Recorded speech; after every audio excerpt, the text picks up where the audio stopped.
지난 75년 동안 공직자들을 교육시켜온 우리 국가공무원인재개발원의 역할이 무엇이었는지, 지금 디지털 시대를 넘어서 인공지능의 시대를 맞은 우리 공직자들이 어디로, 무엇을, 어떻게, 왜 변해하는지에 관해서도 말씀을 드리고자 합니다. 베트남의 고위공직자이신 여러분들도 인공지능이 가져온 이런 거대한 도전을 왜 피할 수가 없는 것인지, 이것을 왜 적극적으로 수행해야 할 수밖에 없는 것인지, 그 점에 관해서도 말씀을 드리고자 합니다. 베트남에서 우리 윤석열 대통령보다 더 유명한 사람이 한 분 있는데, 그분이 바로 축구 감독 박항서 감독이었다고 알고 있습니다. 혹시 사진 찍어보신 분 계십니까? 같이?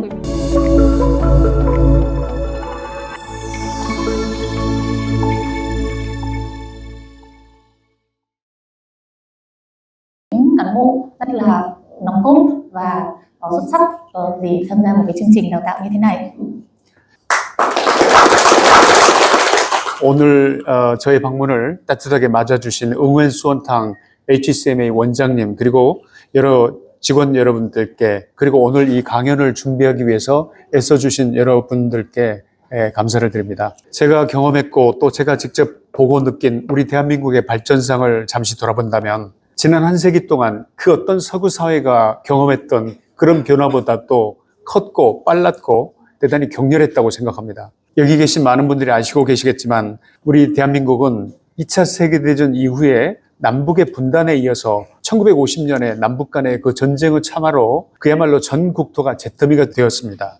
절망과 가난과 그리고 부모나 형제자매를 잃은 통곡이 그 첫 출발선이었다는 점을 고려해 본다면, 지금 대한민국의 발전상은 한마디로 놀라움 그 자체라고 평가되지 않을 수 없을 것 같습니다. 베트남은 역사적인 측면에서 어떤 면에서는 대한민국과 닮은 부분이 많은 것 같습니다. 분단을 겪은 점도, 전쟁의 참화를 겪은 점도, 또 끈질기고 근면한 국민성을 갖고 있고 또 미래지향적인 그런 비전을 갖고 있다는 점에서도 우리는 많은 부분이 어떤 면에서는 닮았다고 볼 수밖에 없습니다.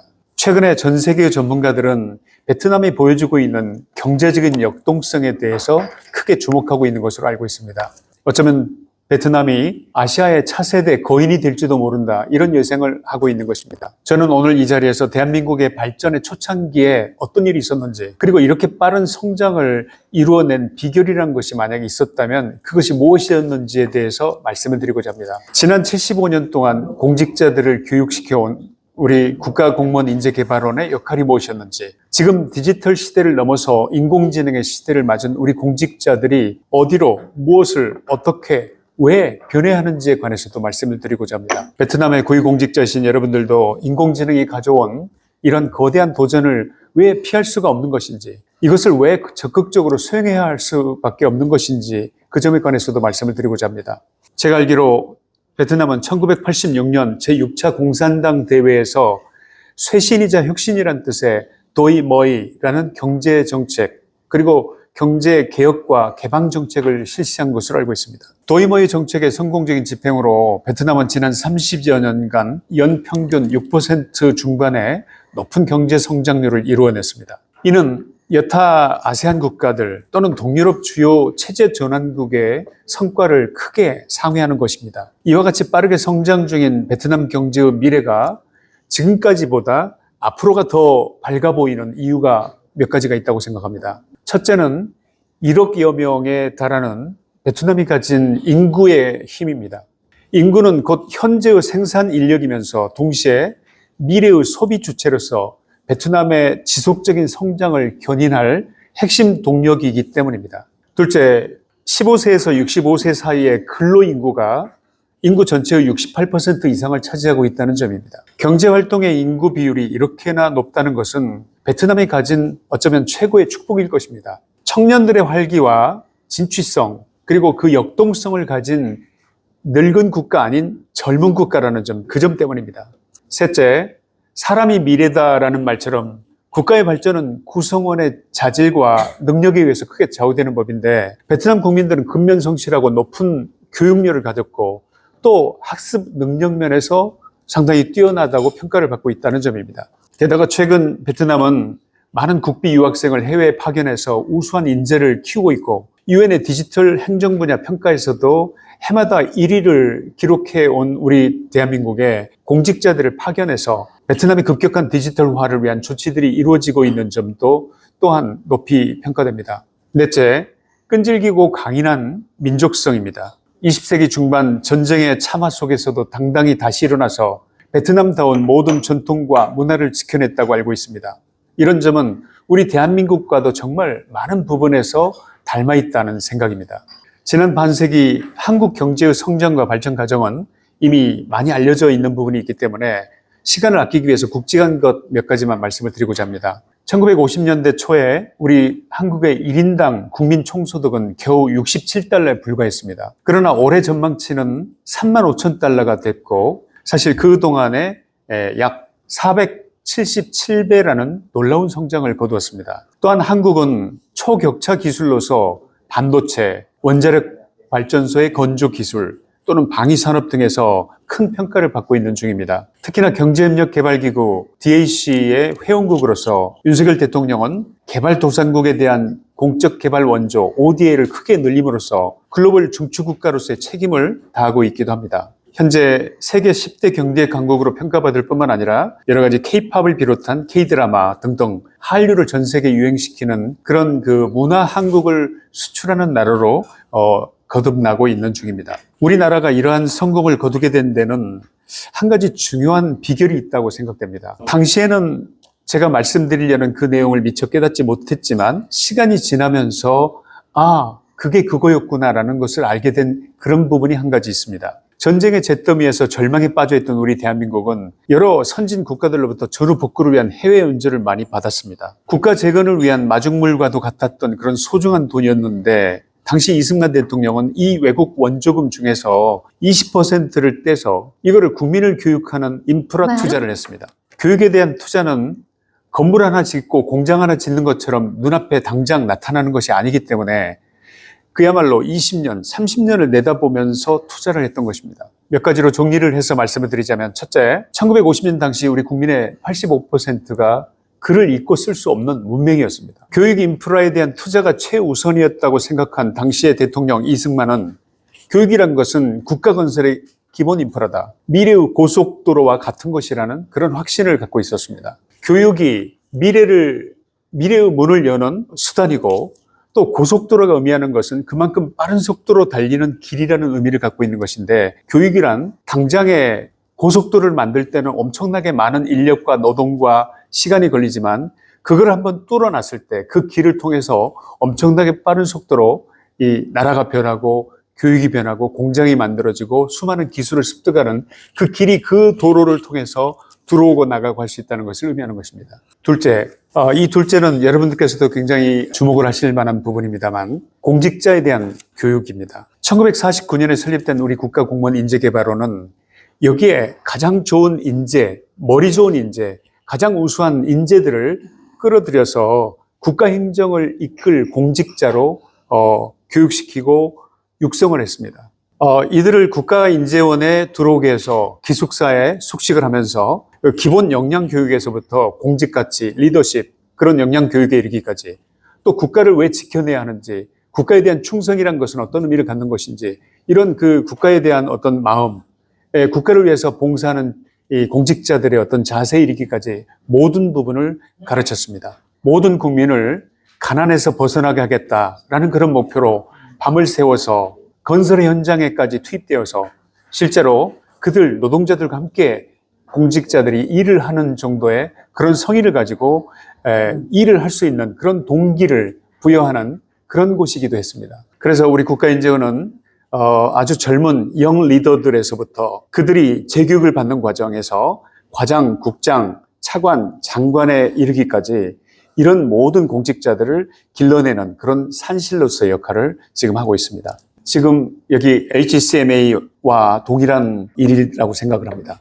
세 번째, 우수한 인재를 국가 장학생으로 선발을 해서 미국 등 선진 국가에서 파견을 했고 그들이 세계적인 당시의 원전회사 웨스팅하우스에 들어가서 원전 운영 방법을 익히게 하고 또 대학의 연구기관에 들어가서 공부를 하게 하는 등 이런 그 미래를 주도할 기술 교육을 받는데 많은 투자를 했던 것입니다. 오늘날 우리 대한민국이 체코, 유럽의 관문을 여는 것으로 평가되고 있는 체코 원전을 수주를 했는데 사실은 그 뿌리가 최초로 심어진 것은 1958년이었습니다. 그때 최초로 연구용 원자로를 만들어 놓고 그때부터 원자로를 운영하는 방법을 배우고 그리고 그 기술을 받아들이고 그 기술을 성장시켰던 바 있습니다. 한마디로 말씀을 드리자면은 대한민국 발전의 초창기에 우리에게는 첫째도 둘째도 셋째도 교육이었다. 그 말씀을 드리려는 것입니다. 교육의 효과는 사실상 굉장히 늦게 서서히 드러나지만 이 막연해 보일지도 모르는 이 교육의 투자는 때가 되면 어느 순간 대폭발을 일으키고 그리고 폭발적인 발전을 견인하고 그리고 고속도로를 통해서 빠른 속도로 나아가고자 하는 미래를 향해서 달릴 수 있게 하는 그런 고속도로 같은 역할을 한다. 그 말씀을 드리기 위한 것입니다. 베트남에서 우리 윤석열 대통령보다 더 유명한 사람이 한 분이 있는데 그분이 바로 축구 감독 박항서 감독이었다고 알고 있습니다. 혹시 사진 찍어보신 분 계십니까? 같이? 제가 박항서 감독을 굉장히 잘합니다. 근데 저도 사진을 찍어본 적은 없습니다. 왜냐하면 박항서 감독이 저를 모르기 때문에 저는 잘 알지만 월드컵 4강의 신화를 이뤘다는 거 혹시 알고 계십니까? 당시에 명감독 거스 히딩크가 있었는데 그 히딩크 감독들은 초창기에 선수들의 기초 체력 훈련에 모든 것을 걸었습니다. 그분의 기본적인 축구 철학은 전반과 후반 그리고 추가 연장전까지 뛰어도 체력이 남아 돌게 만드는 것이 목표였습니다. 이 기초 체력의 바탕 위에서 전술훈련을 만약 전맥한다면 또 그렇기 때문에 축구의 강국 이탈리아를 무너뜨리고 포르투갈을 무너뜨리고 스페인을 침몰시킬 수가 있었던 것입니다. 박항서 감독도 베트남에서 아마 히딩크와 함께 뛰었던 당시에 그런 경험을 살려서 베트남의 축구를 그렇게 발전시킨 것으로 알고 있습니다. 국가에게도 어쩌면 마찬가지일 겁니다. 바로 그 기초 체력은 교육인데 우리 대한민국은 거의 모든 청년들이 대학에 진학하는 나라입니다. 두 번째로는 정말로 스마트한 인재들을 끌어들여서 공직자로 교육하는 나라. 그래서 청년들이 잘 교육받고 그리고 이들이 훌륭한 인재일수록 공직자가 되게 만드는 그런 시스템을 가진 나라. 그렇기 때문에 대한민국이 빠른 발전을 하는데 중요한 그런 하나의 원동력을 갖게 된 것이 바로 그 교육의 힘이 아니었겠나 이렇게 생각합니다. 베트남의 국부이신 호치민 주석께서는 10년을 위해서는 나무를 심어야 하고 100년을 위해서는 사람을 키워야 한다고 말씀하신 바 있습니다. 100년의 번영을 위해서 사람에 투자하고 인재를 양성해야 한다는 뜻으로 생각됩니다. 제가 최근에 어제부터 지금까지 계속해서 베트남의 주요 인사들을 만나고 있는데 베트남 정부도 인적 자원의 역량 강화를 위한 투자에 집중하고 있다는 말씀을 들었습니다. 미래 베트남의 혁신 역량을 이것들이 바로 이 교육이 강화하고 그런 기반이 되어서 베트남의 또 다른 발전의 성장의 견인차 역할을 할 것으로 기대하고 있습니다. 오늘날 우리가 살아가는 이 세계는 정말 빠른 속도로 변하고 있습니다. 자고 일어나면 또 다른 혁신, 또 다른 신기술의 개발에 관한 소식이 신문 지면을 장식하고 있는 것을 보게 됩니다. 우리가 살아가는 하루, 우리의 조상들은 수십 년과 맞먹을 만큼이나 그만큼이나 빠른 빛의 속도로 흐르고 있습니다. 우리 인류가 얼마나 먼 길을 걸어왔는지 한번 생각해 보십시오.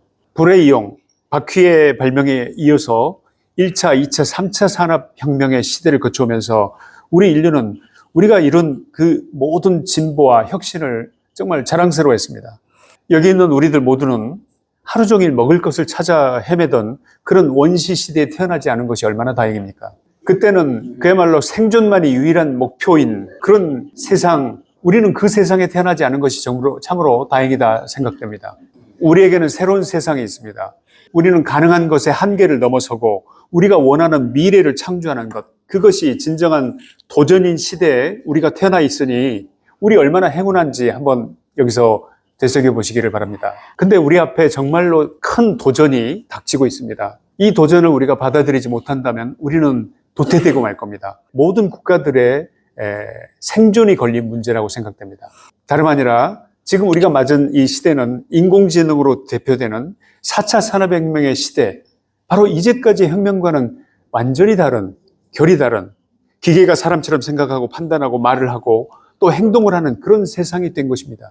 심지어는 인공지능 기계가 시를 쓰고 작곡도 하고 그림도 그립니다. 인간의 영역이라고 믿어져온 예술의 영역까지 AI가 침투해 있습니다. 스스로 생각할 줄 아는 AI 로봇이 어쩌면 인간을 돕는 척 하다가 인간이 마음에 들지 않을 경우에 인간을 해칠지도 모르는 바로 그 의심, 이것이 단지 상상의 세계가 아니라 현실이 될 가능성을 지금은 그 누구도 의심하지 않는 그런 상황이 되어가고 있습니다. 여러분, 우리는 이렇게 생각해 오지 않았습니까? 과학은 발전이자 진보다. 이거 의심한 적이 있었습니까? 그러나 이번 4차 산업의 혁명의 근원은 우리 인류가 처음으로 진지하게 우리의 과학이 과연 이런 방향으로 가도 정말 괜찮은 걸까? 이것이 과연 옳은 것인가 하는 의문을 갖게 합니다. 우리 인류는 어떤 면에서 판도라의 상자를 열어 제낀 것일지도 모릅니다. 그러나 여러분께 말씀드리고 싶은 한 가지는 다가올 미래를, 그 미래의 변화를 피할 수가 없다면 우리는 그 미래를 끌어안아야 합니다. 미래의 문은 도전하는 이들에게 열릴 것입니다. 인공지능을 두려워서는 안 되고, 인공지능이라고 하는 것은 인간의 지능을 대체하는 것이 아니라 인간의 창의성과 독창성을 확장시켜주는 도구에 불과하다는 것을 이제 받아들여야 할 때가 됐습니다. 그렇다면 현재 당장 우리의 눈앞에 나타난 AI 시대를 우리가 어떻게 대처해야 할까요? 이 자리에 계신 여러분은 모두 국가의 미래 정책을 입안하고 실천하기 위해서 국민을 설득해야 할 공직자이자 또 미래의 지도자가 되실 분들입니다. 여러분이 먼저 선도적으로 디지털 기술을 이해하고 이를 활용해서 혁신과 창의성을 발휘할 수 있는 인재로 성장해야 한다고 생각하는데 여러분도 동의하지 않으십니까? 4차 산업혁명의 시대, 공무원들은 무엇을 알아야 할까요? 인재 개발의 방향은 어떻게 설정하는 게 좋을까요? 우리 공직자들이 먼저 디지털의 바다에 빠져봐야 한다고 생각되지 않으십니까? 왜 그래야 할까요? 국가행정은 그 어느 민간의 경제 주체들보다 앞서 나가면서 국가의 미래를 설계하고 선도해야 하기 때문 아니겠습니까? 지금 우리가 살아가는 세상은 AI와 빅데이터, 사물 인터넷 등과 같은 그런 기술이 빠르게 발전하면서 디지털 경제의 시대가 본격적으로 도래해 있는 상태입니다. 이러한 시대에서 인적 자원, human resources란 단순한 생산 요소가 아닐 것입니다. 디지털 시대에서 인적 자원은 과거와는 전혀 다른 차원의 의미와 중요성을 갖게 됐기 때문입니다. 1차 산업혁명부터 3차 산업혁명까지의 변혁은 주로 기계 그리고 기술을 통해서 물리적인 노동을 대체하고 또 생산성 향상에 중점을 두었던 것입니다. 그러나 4차 산업혁명은 단순히 노동력을 대신하는 것이 아니고 지식과 창의성의 혁명으로 인적 자원의 역할을 근본적으로 바꾸고 있습니다. 몇 가지로 정리를 해서 말씀을 드리겠습니다. 첫째는 4차 산업혁명의 시대에는 디지털 마인드를 갖춘 인재, 그 인재를 길러내느냐 못하느냐, 이것이 국가의 역량을 좌우할 것입니다. 인적 자원은 더 이상 단순한 반복적 업무를 수행하는 노동력이 아니라 문제 해결과 혁신을 선도하는 주체가 되어야 합니다. 이를 위해서 디지털 기술에 대한 이해와 창의적 사고 능력을 가진 인재를 양성해야 한다고 생각합니다. 데이터 분석이나 소프트웨어 개발, 정보 보안 같은 디지털 역량뿐만 아니라 복합적인 문제 해결 능력, 협업 능력, 또 창의성과 같은 그런 소프트 스킬 또한 디지털 시대 공직 인재가 갖추어야 할 필수 역량이 될 것입니다. 둘째, 국가의 교육 방향은 디지털 기술 활용 능력을 보편화하는 데 집중해야 한다고 생각합니다. 이제 디지털 기술을 이해하고 적용할 수 있는 능력은 민관을 막론하고 모든 직무에서 필수적인 요구사항이 되고 있습니다. 모든 나라가 디지털 기술의 보편화를 위해서 행정의 디지털화와 인공지능의 활용 능력을 보편화시켜야 할 방법, 그런 방법을 시급히 찾아야 한다고 생각합니다. 셋째, AI에 대한 두려움을 떨쳐내야 합니다. AI가 인간의 역할을 축소하는 것이 아니라 인적 자원의 창의성과 적응력의 중요성을 더욱더 강조하게 될 것이라는 그 점을 인정하고 인식해야 합니다. AI와 자동화는 어떤 특정한 업무를 대체하고 효율성을 높일 수 있는 건 사실입니다. 그러나 창의성과 복잡한 문제 해결을 요구하는 그런 그 업무에 대해서는 인간의 역할이 과거보다 더 중요해질 전망입니다. 따라서 4차 산업혁명의 시기에 변화에 유연하게 적용하고 새로운 기술을 빠르게 습득할 수 있는 학습 능력이 그 어느 때보다 더 강조되고 있습니다. 지속 가능한 학습을 통해서 스스로를 발전시켜야 하며 다양한 상황에 유연하게 적응할 수 있는 그런 소프트한 마인드를 가지는 그런 것을 키우는 그런 공부를 해 나가야 한다고 생각합니다. 네 번째, 어느 국가가 디지털화 됐을 때 그 디지털 시대의 인적 자원은 과거의 생산 효율을 위한 노동력이 아니라 바로 미래의 혁신을 주도하고 미래의 변화에 유연하게 대응할 수 있는 그런 핵심 자산으로 거듭나야 하고 이것이 국가 디지털 교육의 방향이 되어야 한다고 생각합니다. 제가 처음에 서두에 말씀드린 바와 같이 한국의 역사는 인적 자원 개발에 대한 지속적인 투자가 나중에 어떤 후과, 어떤 대단한 변화를 일으켜냈는지를 잘 보여준다고 생각합니다.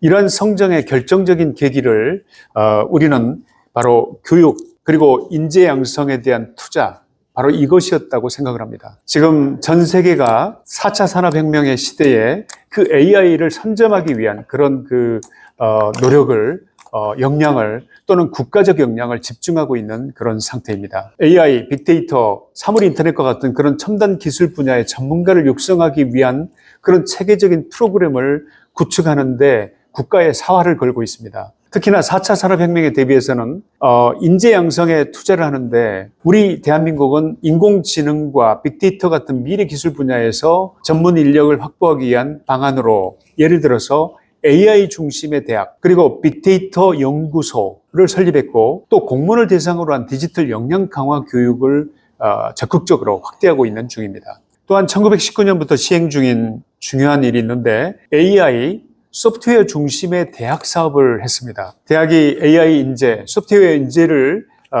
키우기 위해서, 교육시키기 위해서 이런 관련 과목들을 설강하고 또 기업과의 협력으로서 실제 현장에서 요구되는 기술을 배우도록 다각도의 지원을 하고 있는 중입니다. 교육과 인재 양성에 대한 한국의 이 같은 투자는 단기적인 성과를 넘어서 정말 장기적인 국가 경쟁력을 강화하는 데 큰 역할을 하고 있다고 생각합니다. 베트남의 경우로 잠깐 돌아가겠습니다. 베트남은 4차 산업혁명의 흐름 속에서 아세안 지역에서 가장 빠르게 성장하고 있는 경제 강국 중에 하나입니다. 그러나 빠른 경제 성장과 도시화, 디지털화의 과정에서 베트남은 다양한 과제에 직면하고 있는 것으로 보입니다.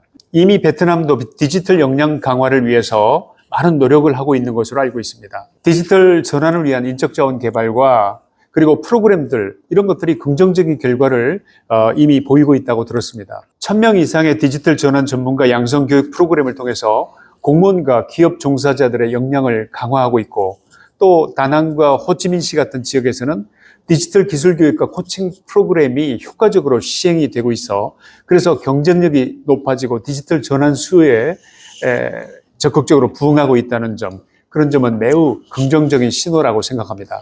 지난주에 있었던 우리 국가인재원에서 베트남 고위공직자들을 위한 교육에서도 디지털 전환 그리고 녹색 성장을 위한 그런 여러 가지 정책들을 그리고 이런 노하우들을 전수하기 위한 그런 과정이 있었습니다. 국가 전체의 행정이 디지털화된다는 것은 장기적으로는 이 노동 생산성을 높이는 것이고 또 사회 경제적인 어떤 발전 기회가 더 폭발적으로 창출된다는 의미가 될 것입니다. 베트남도 국가를 디지털 강국으로 만드느냐 아니냐라고 하는 것에 속도를 만약 늦춘다면 대단히 위험한 상황이 될 거라고 생각하지만 지금 베트남은 적극적으로 새로운 지도자가 이 부분에 큰 신경을 쓰고 있는 것으로 들었습니다. 그런 의미에서 한국과 베트남 간의 그 협력 지금까지의 큰 협력과 앞으로의 또 다른 어떤 협력은 인적 자원 개발에 있어서도 중요한 상호 간의 자산으로 될 수 있다고 생각합니다. 우리 한국은 또 우리 국가의 인재원은 AI 그리고 디지털 기술 교육에서 쌓은 경험과 노하우를 우리 HCMA 그리고 베트남에 전수할 준비가 되어 있습니다. 아까 말씀드린 바와 같이 한국의 AI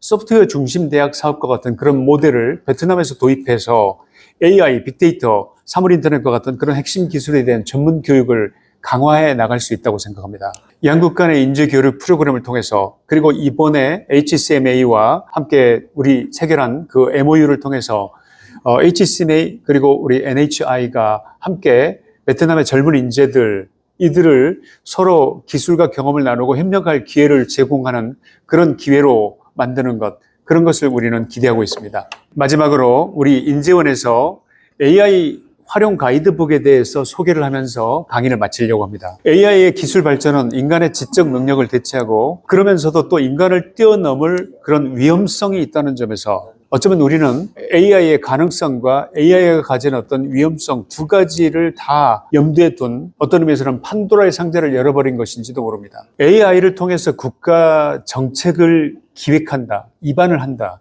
이거 대단히 위험한 일일 수도 있었습니다. 그러나 작년 가을 무렵쯤에 저는 이 판도라의 상자 하나를 열어 제꼈습니다. 두렵지 않았던 것은 아니지만 한 가지 믿음이 있었기 때문입니다. 가보지 않은 모든 미래는 원래가 두려운 법이다. 가면서 고치고, 가면서 바꾸고, 가면서 업그레이드 하자. 챗GPT 유료 버전으로 인공지능이 가진 놀라운 능력을 공무원 교육에서 먼저 한번 활용해보자. 이것이었습니다. 제가 직접 나서서 목표 설정을 했고 또 방향 설정도 했습니다. 국내 카이스트라는 유명한 대학 출신의 박사급 연구진들과 지금 이 자리에 계시는 윤우재 교수님, 김단 교수님 이런 두 분의 적극적인 참여로 이번 연구에 착수를 했던 것입니다. 그 결과물이 바로 이 책, 정책 업무에 특화된 인공지능 활용 가이드북입니다.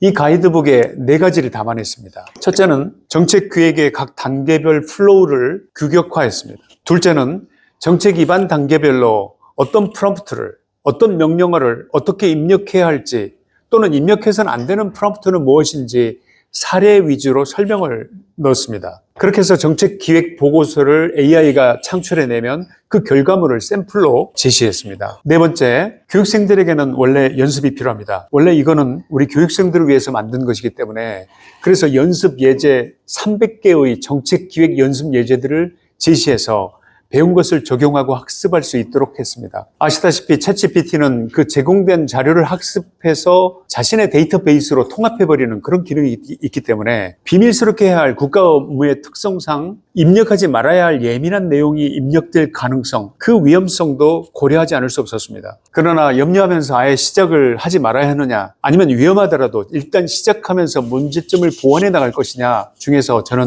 후자를 선택했습니다. 일단 저지르고 보자. 이것이었습니다. 챗GPT를 이용해서 국가 정책을 기획하는 가이드북을 만든 사례는 어쩌면 세계 최초일 것으로 생각합니다.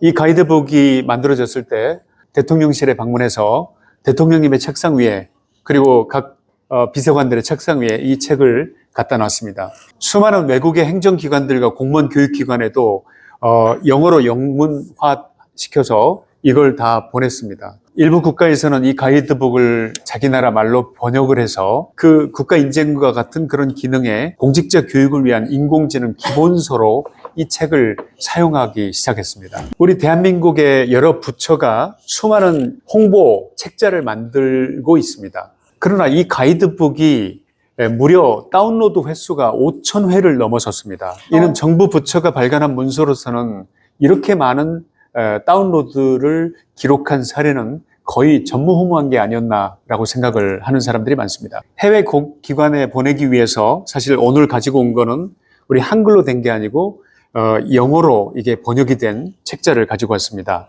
괜찮으시다면 HCMA에도 이 책자를 전달해 드리고자 합니다. Chào học viện sử sách này ạ. 감사합니다. 피할 수 없다면 즐겨라. 미래를 두려워하는 자에게 미래는 열리지 않는다. Artificial intelligence is not a substitute for human intelligence. It is a tool to amplify human creativity and ingenuity. 인공지능은 인간의 지성을 대체하는 것이 아니라 인간의 창의력과 독창성을 증폭시키는 도구다라는 말이 있습니다. 여기 계신 여러분들 모두가 AI의 미래를 두려워하지 않는다고 믿습니다. 도전하고 바꾸고 변화해서 국가 발전의 초석이 되려면 도전과 응전이 필수이기 때문입니다. 아까도 말씀드렸지만 4차 산업혁명의 시대를 받아들인 국가와 받아들이지 않은 국가의 차이는 어떤 의미에서 참혹해질지도 모를 정도입니다. 표현이 제가 과하지만 참혹하다는 표현이 결코 과한 표현이 아닐 거라고 생각합니다. AI 시대로 가기 위해서는 사실상 기본적으로 전체 행정의 디지털화가 기본 전제되어 있어야 합니다. 그 디지털화의 바탕 위에 4차 산업의 AI라고 하는 것을 내 나라에 활용 가능한 도구로 만들어내는 것, 이것이 베트남도 우리 대한민국도 앞으로 맞아야 할 중요한 도전이라고 생각합니다. 여기 계신 여러분 모두가 베트남을 위해서 그런 노력을 하시리라고, 또 베트남의 이런 그 변혁을 이끌어 가실 그런 분이라고 믿으면서 오늘 기조 강연을 통해서 여러분들이 더 훌륭한 공공인재 양성에 관한 혁신자가 되시기를 바라겠습니다. 여러분 모두의 건강과 행복을 기원하겠습니다. 오늘 말고 또 한 번 뵙기를 바랍니다.